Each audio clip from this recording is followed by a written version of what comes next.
Y lo tenemos ya por aquí, ese experto que prometíamos al principio del programa de la casa, que nos iba a dar las claves tácticas de todo lo que ha pasado en el Camp Nou, de por qué se acabó perdiendo ese partido por 5-2, de por qué el Betis pierde siempre de forma tan contundente ante los grandes y suele imponerse también con cierta claridad a los equipos que están por debajo. Alejandro Fernández, ¿qué tal? Pues muy buenas noches, compañeros. Ante todo, muchísimas gracias por esa estimación que me tenéis. Y bueno, evidentemente, a la hora de hablar del Betis, pues sí que es cierto que le pongo cierto énfasis. Así que atento a vuestras preguntas estoy. Bueno, lo primero es intentar averiguar qué pasó, ¿no? ¿Qué falló para que ese partido en el Camp Nou, que comentábamos en la previa, que se podía ser optimista por el estado en el que llegaba el Barça, porque el Betis nos estaba dando buenos mimbres, y queríamos pensar que la partida táctica, después de que Pellegrini se la ganara con mucha claridad al Elche, al técnico rival, pues ante el Barça consiguiera por lo menos nivelar las fuerzas, cuando luego lo que vimos fue prácticamente un monólogo blaugrana en un círculo vicioso de posesiones largas y de recuperaciones post pérdida con una presión muy alta de la que el Betis apenas se pudo sacudir en un par de ocasiones, con la suerte de que incluso marcó esos goles y estuvo dentro del partido. No sé si esa es la lectura que haces del encuentro.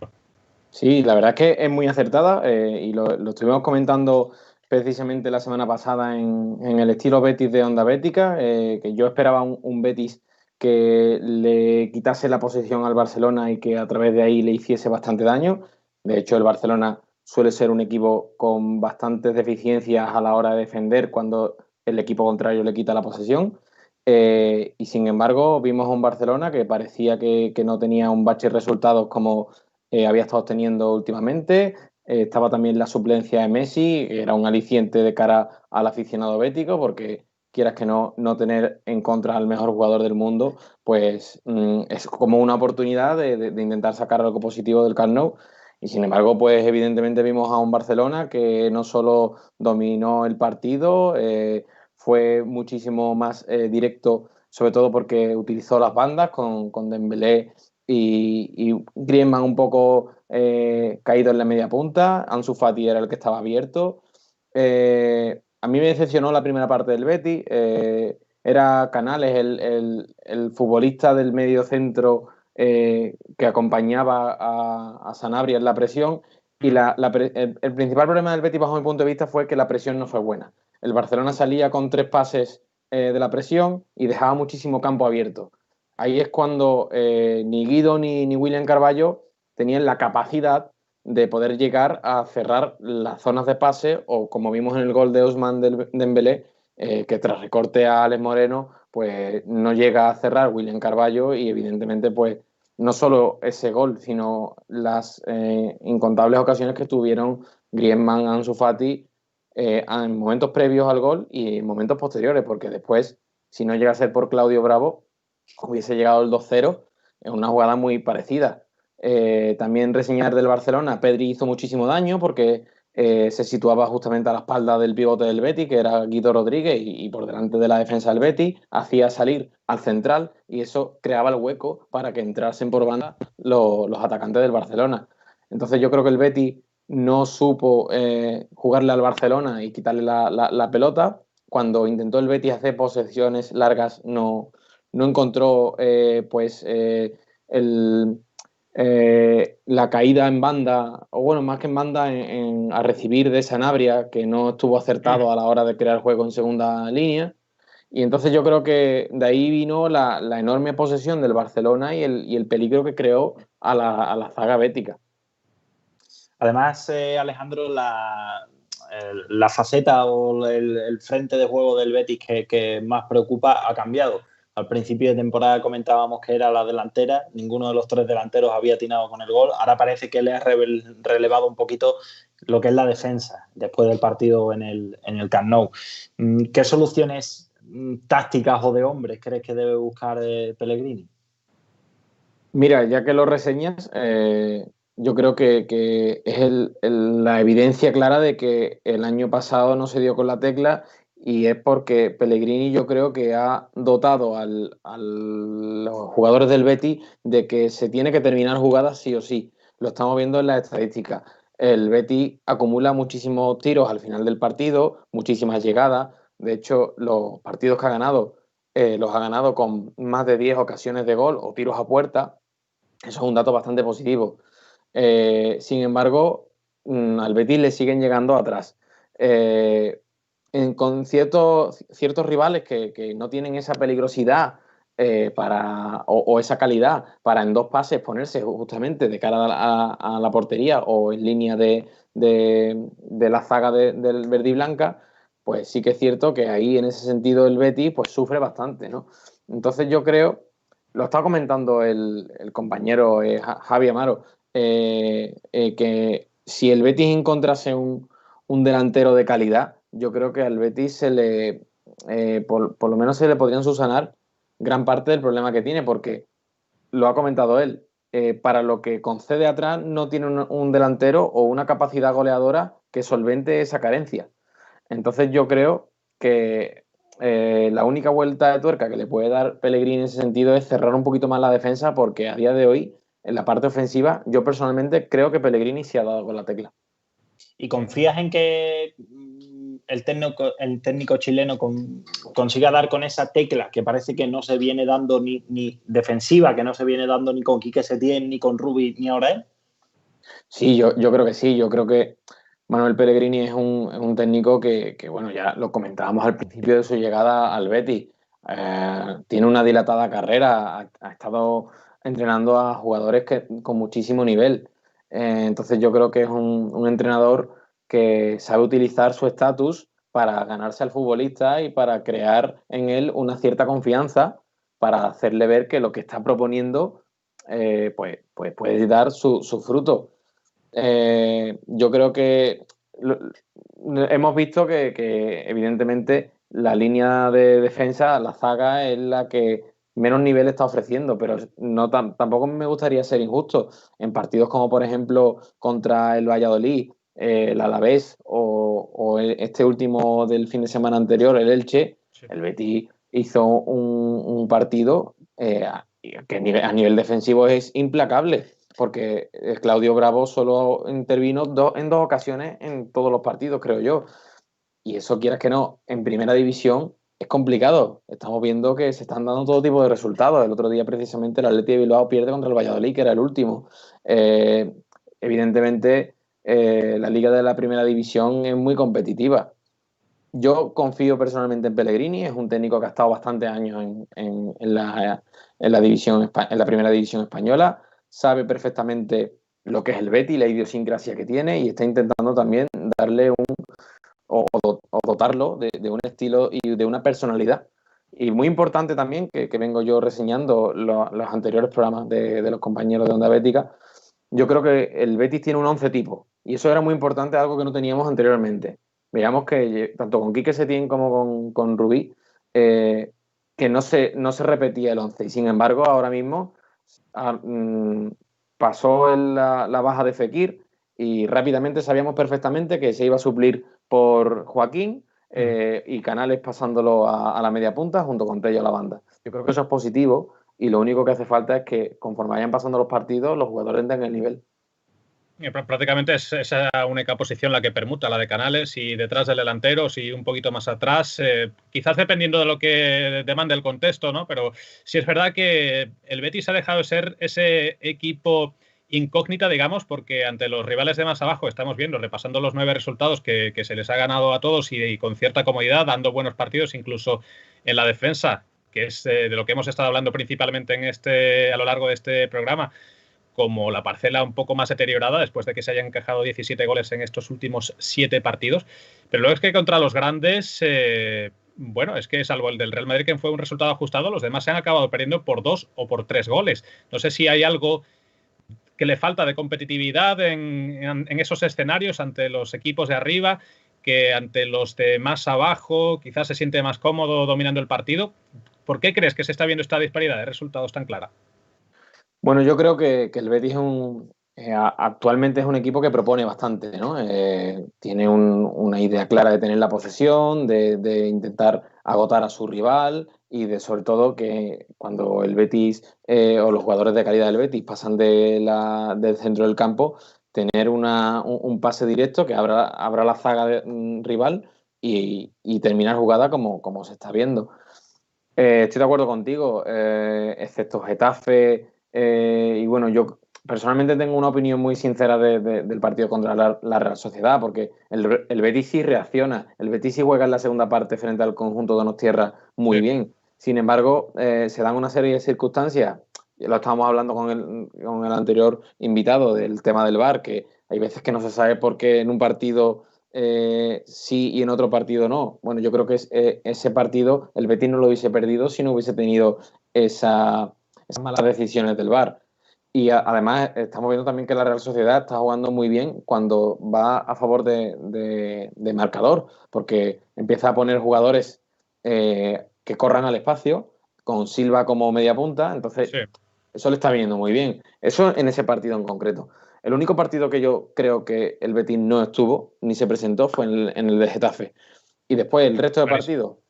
La segunda parte del Atlético de Madrid me dejó mucho que desear, pero bueno, estamos hablando de un Atlético de Madrid muy potente y evidentemente pues el Barcelona en el Camp Nou siempre ha sido un equipo pues que ha sacado y la segunda parte también, el descanso fue 1-1.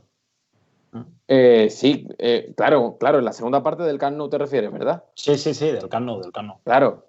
Es que yo no sé hasta qué punto era engañoso también ese 1-1 al descanso, si el resultado al final tuvo que ser el que fue VAR mediante o qué, pero sí es cierto que por lo menos se compitió hasta cierto punto, no sé si con un poco de fortuna del lado bético en esta ocasión.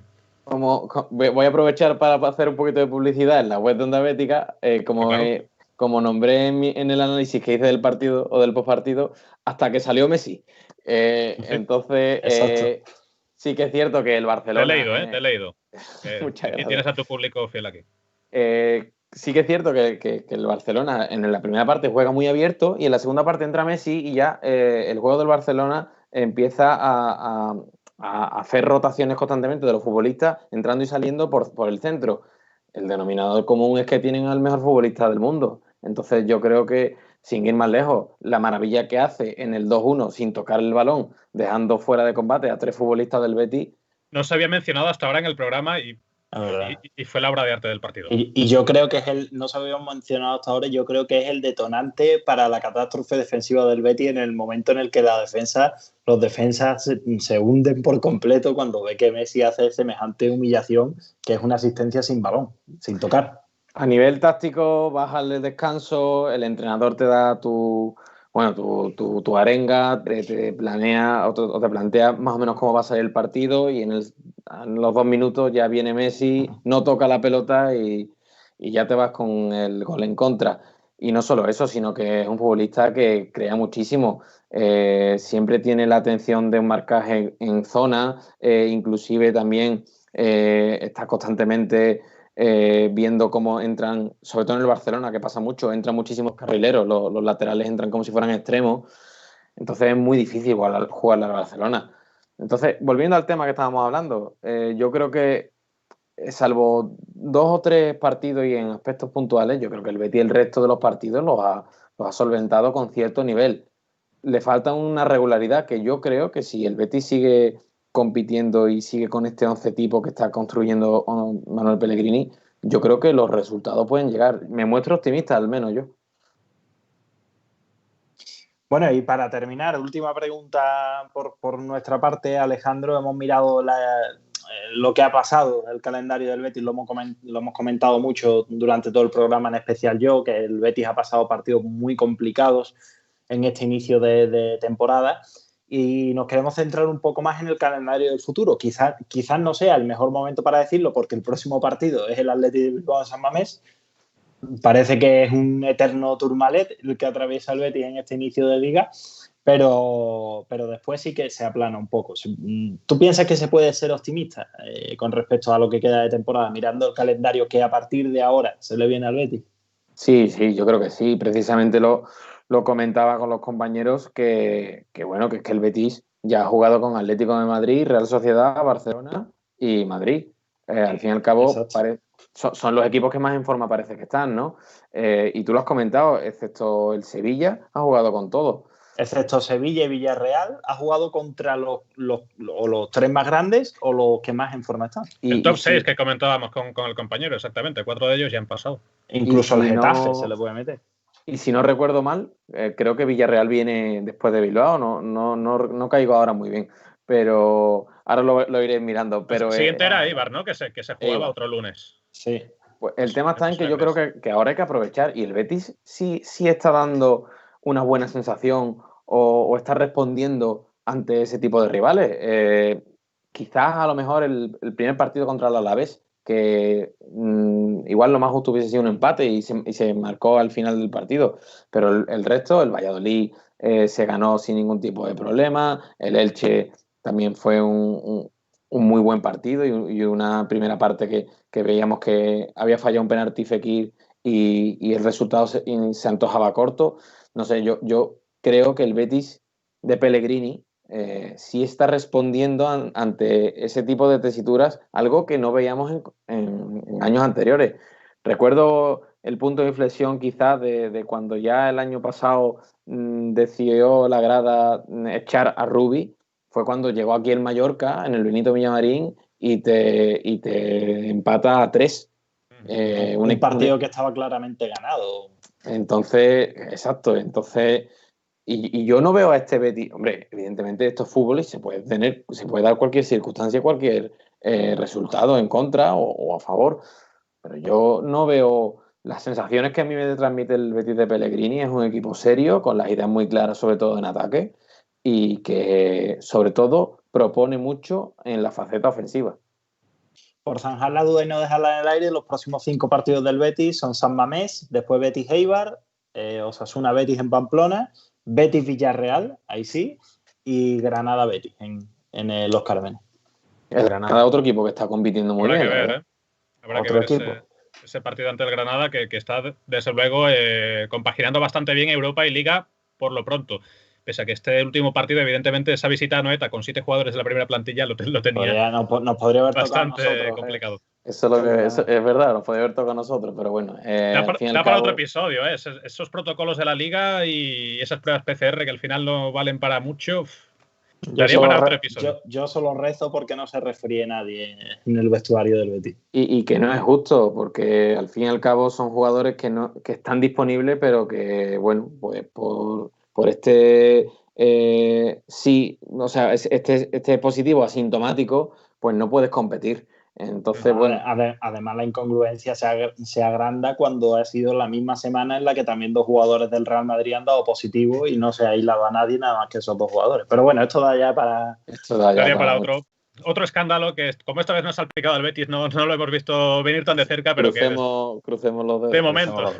De momento no lo hemos visto. En fin, pues cosas que esperemos que no tengamos que comentar en próximos programas. Por el de hoy, pues un placer haberte tenido, Alejandro Fernández, siempre analizando desde esta casa los partidos del Betis. Te podemos leer hasta que llegó Messi, hasta que quiso Messi. ¿Cómo fue? ¿Hasta que entró Messi? Algo así. Hasta que entró Messi a jugar, que yo creo que fue el detonante que hizo que el Barcelona fuera ya superior al Betis. Lo pueden leer en ondabetica.es para una explicación más detallada del resumen táctico de lo que vio Alejandro Fernández en el partido. ¿Te escuchemos también mañana en Estilo Betis con los compañeros? Por supuesto que sí. Yo, para Onda Bética, cada vez que queráis, aquí estoy. Pues ojo, que doblete, hoy aquí con nosotros, mañana en la radio en FM, así que también tenemos esa cita pendiente con los compañeros, con Alejandro González y el resto de su equipo, seguir debatiendo en torno a clave verde y blanca. Un abrazo enorme, Alejandro, y bueno, hasta la próxima, que esperemos que sea prontito también. Pues muchísimas gracias y nada, aquí estoy para lo que queráis. Un placer. Nosotros nos quedamos ahora con la parte final en la que vamos a echar un vistazo a eso que nos ha ido diciendo la gente a lo largo del programa en las redes sociales, en Twitter, en el chat en directo de YouTube, que ha estado bastante concurrido. Vamos con Grada Onda Bética.